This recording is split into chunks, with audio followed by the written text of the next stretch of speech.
கர்த்தருடைய பரிசுத்த நாமத்திற்கு மகிமை உண்டாவதாக. தேவன் அருளிய மினிஸ்ட்ரி மூலமாக உங்களோடு தொடர்பு கொள்வதில் மிக மகிழ்ச்சி அடைகிறோம்.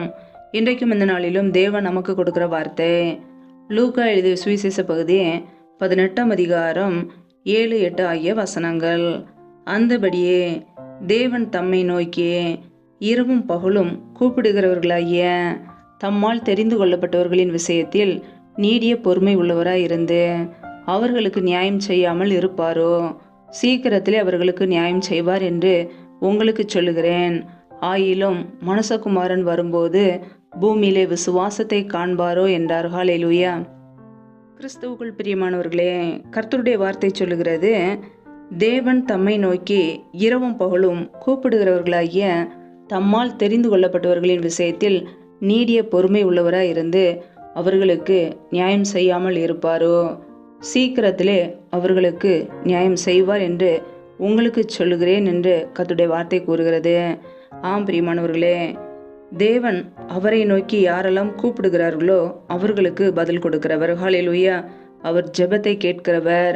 நம்முடைய வாழ்க்கையிலே எப்பொழுதெல்லாம் நம் தேவனை நோக்கி ஜெபிக்கிறோமோ நமக்கு பதில் கொடுக்கிறவராய் இருக்கிறார். யாரெல்லாம் தேவனை நோக்கி இரவும் பகலும் ஜெபிக்கிறார்களோ, கூப்பிடுகிறார்களோ, தங்களுக்கு நியாயம் வேண்டும் என்று கேட்கிறார்களோ அவர்களுக்கு தேவன் நீடிய பொறுமை உள்ளவராய் இருந்து நியாயம் செய்வார்.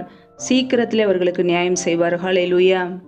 ஒருவேளை இன்றைக்கு உங்களுடைய வாழ்க்கையில் கூட உங்களுக்கு அநியாயம் நடந்திருக்கலாம்.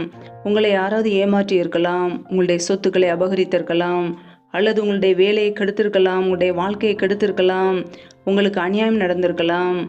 பிரியமானவர்களே, நீங்கள் ஏதாவது ஒரு காரியத்திலே ஏமாற்றப்பட்டு இருக்கலாம். தேவன் உங்களுக்காக வழக்காடுகிறவர். அவர் நீதியுள்ள நியாயாதிபதியே. நீங்கள் தேவனிடத்தில் கேட்கும்போது, அவருடைய சமூகத்தில் காத்திருந்து ஜெபிக்கும் பொழுது, இரவும் பகலும் கர்த்தரை நோக்கி கூப்பிடும்போது அவர் உங்களுக்கு நியாயம் செய்வார். அவர் நீதிபரர், நீதியுள்ள நியாயாதிபதி. ஹல்லேலூயா.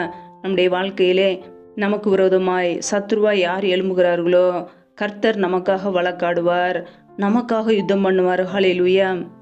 ஒருவேளை இன்றைக்கு உங்களுடைய வாழ்க்கையில் கூட உங்களுக்கு விரோதமாய் பலர் எழும்பலாம். உங்களுக்கு விரோதமாய் மாந்திரீகம் செய்யலாம். உங்களுடைய குடும்பத்தை அழிக்க வேண்டும் என்று நினைக்கலாம், அல்லது உங்களுடைய பணத்தை ஏமாற்றி இருக்கலாம். பிரியமானவர்களே, நீங்கள் தேவ சமூகத்திலே முறையிடும் போது கர்த்தர் உங்களுக்காக வழக்காடுவார். அவர் திக்கற்ற பிள்ளைகளுக்கு சகாயர். ஏழைகள் கூப்பிடும்போது ஜெபத்தை கேட்கிறவர். பிரியமானவர்களே, நம் இரவும் பகலும் தேவனை நோக்கி கூப்பிட வேண்டும். சோர்ந்து போய்விடக்கூடாது. சோர்ந்து போகாமல் எப்பொழுதும் ஜெபம் பண்ண வேண்டும் என்பதற்காகவே அவர் இந்த அதிகாரத்தில் ஒரு உவமையை நமக்கு கற்றுக் கொடுத்திருக்கிறார். பிரியமானவர்களே, நம்முடைய வாழ்க்கையிலே சோர்ந்து போகாமல் நம் தேவனை நோக்கி முறையிடும்போது, விண்ணப்பம் பண்ணும்போது கர்த்தர் நமக்காக யுத்தம் செய்வார், நமக்கு நியாயத்தை பெற்று தருவார். ஹல்லேலூயா. ஒருவேளை இந்த உலகத்திலே நமக்கு நியாயம் கிடைக்காமல் போகலாம், அநியாயமான காரியங்கள் நமக்கு நடந்திருக்கலாம். ஆனால் தேவ சமூகத்திலே நாம் தெரியப்படுத்தும் போது தேவன் நமக்காக நியாயத்தை செய்து கொடுப்பார். ஹல்லேலூயா. சீக்கிரத்திலே அவர்களுக்கு நியாயம் செய்வார் என்று உங்களுக்கு சொல்லுகிறேன் என்று இயேசு கிறிஸ்து கூறியிருக்கிறார். பிரியமானவர்களே, தேவன் நம்முடைய வாழ்க்கையிலே என்னென்ன காரியங்கள் நமக்கு நடந்ததோ எல்லாவற்றையும் அவர் அறிவார். நமக்காக நீதி செய்கிறவர். ஹல்லேலூயா. அவரால் தெரிந்து கொள்ளப்பட்ட பிள்ளைகள் நாம், அவரால் தெரிந்து கொள்ளப்பட்ட ஜனங்கள். நாம் எப்பொழுதெல்லாம் தேவ சமூகத்திலே மன்றாடுகிறோமோ, விண்ணப்பிக்கிறோமோ, தேவன் நமக்காக வழக்காடுவார். நீடிய பொறுமை உள்ளவராய் இருந்து நமக்கு நியாயம் செய்வார். ஹல்லேலூயா. பிரியமானவர்களே, நம்முடைய வாழ்க்கையிலே சோர்ந்து போகாமல் எப்பொழுதும் ஜெபம் பண்ணுவோம், தேவ சமூகத்திலே தெரியப்படுத்துவோம். ஒருவேளை நாம் ஜெபித்த ஜெபத்திற்கு பதில் வராமல் இருக்கலாம். ஆனால் நாம் தொடர்ந்து ஜெபிக்க வேண்டும். சோர்ந்து போய்விடக்கூடாது. பதில் வரவில்லை என்பதற்காக, அந்த காரியத்துக்கு நம் பதில் கிடைக்கவில்லை என்பதற்காக நம்முடைய ஜெபத்தை நிறுத்திவிடக்கூடாது. ஹல்லேலூயா. நாம் சோர்ந்து போகக்கூடாது.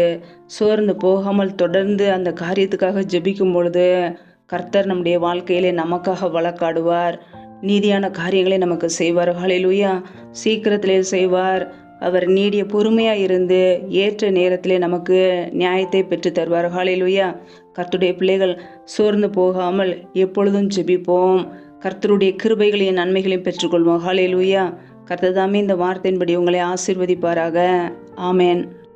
நம்மை நாமே அவருடைய சமூகத்திலே தாழ்த்தி அர்ப்பணித்து ஜெபிப்போம். ஜெபம். எங்களை அதிகமாக நேசிக்கிற எங்கள் அன்பின் பரலோக பிதாவே, மை துதிக்கிறோம், ஸ்தோத்திரிக்கிறோம் அப்பா. இந்த இரவு நேரத்துக்காக உடைய சமூகத்திலே வருகிறோம். இந்த நாள் முழுவதும் எங்களை பத்திரமாய் பாதுகாத்து கொண்டீரே, அதற்காக ஸ்தோத்திரம். ஒவ்வொரு நாளும் எங்களுடைய தேவைகளை சந்திக்கிறீரே, நன்றி அப்பா. ஒவ்வொரு நாளும் எங்களை ஜீவனோடு வைத்திருக்கிறீரே, நன்றி. ஒவ்வொரு நாளும் உண்ணவும் உடுக்கவும் தங்குவதற்கு இடமும் கொடுக்கிறீரே, நன்றி அப்பா. எங்களுடைய குடும்பங்களை பாதுகாத்தீரே, உமக்கு நன்றி. இந்த வருடம் முழுவதும் எங்களை பாதுகாத்தீரே, அதற்காக ஸ்தோத்திரம் அப்பா. இணைந்திருக்கிற ஒவ்வொரு குடும்பங்களையும் உடைய கரங்களிலே அர்ப்பணிக்கிறோம். என் தேவன் தாமே ஒவ்வொரு குடும்பங்களையும் ஆசீர்வதிப்பீராக. பிள்ளைகள் செய்கின்ற வேலைகள், தொழில்கள், வியாபாரங்கள் எல்லாவற்றையும் ஆசீர்வதிங்கப்பா. கையின் பிரயாசங்களை பெருக பண்ணுங்க.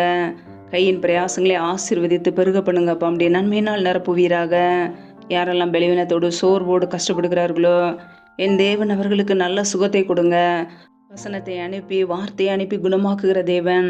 பிள்ளைகள் வாழ்க்கையில் உள்ள எல்லா பலவீனங்களும் இயேசு கிறிஸ்துவின் நாமத்தினால நீங்கி போகட்டும்.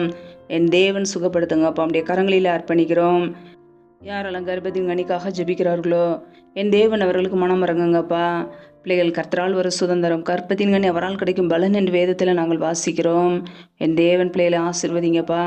கர்ப்பத்தின் கனியில் உள்ள தடைகளை நீக்கி ஆசீர்வதிப்பீராக. நம்முடைய கரங்களிலே அர்ப்பணிக்கிறோம்.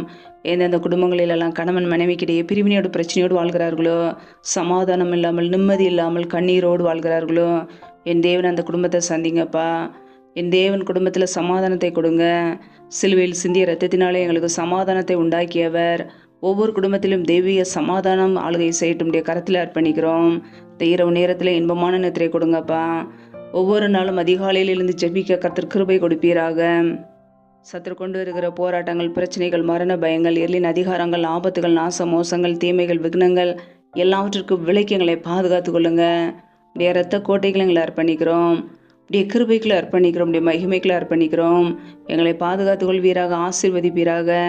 கர்த்தருக்கு பயப்படுகிற பெரியோரையும் சிறியோரையும் ஆசீர்வதிப்பேன் என்ற வார்த்தையின் பிரகாரம் உமக்கு பயந்து வாழ்கிற ஒவ்வொரு குடும்பங்களையும், ஒவ்வொரு பிள்ளைகளையும் ஆசீர்வதிப்பீராக. உடைய நன்மையினால் நிரப்புங்கப்பா. ஜீவனுள்ள நாட்களெல்லாம் நன்மையும் கிருபையும் பிள்ளைகளை தொடரட்டும். ஆசீர்வதிங்க, பலப்படுத்துங்க. முற்றிலுமாக தாழ்த்தி ஜெபிக்கிறோம். எல்லா துதி கனம் மகிமை இல்லாமல் ஒருவருக்கே செலுத்துகிறோம். இயேசு கிறிஸ்துவின் மூலம் ஜெபிக்கிறோம், ஜீவனுள்ள நல்ல பிதாவே, ஆமேன். கர்த்தர் தாமே உங்களையும் உங்கள் குடும்பங்களையும் ஆசீர்வதிப்பாராக. ஆமேன். Thanks for watching. Please subscribe our channel. Click the like and share. Click the bell. God bless you.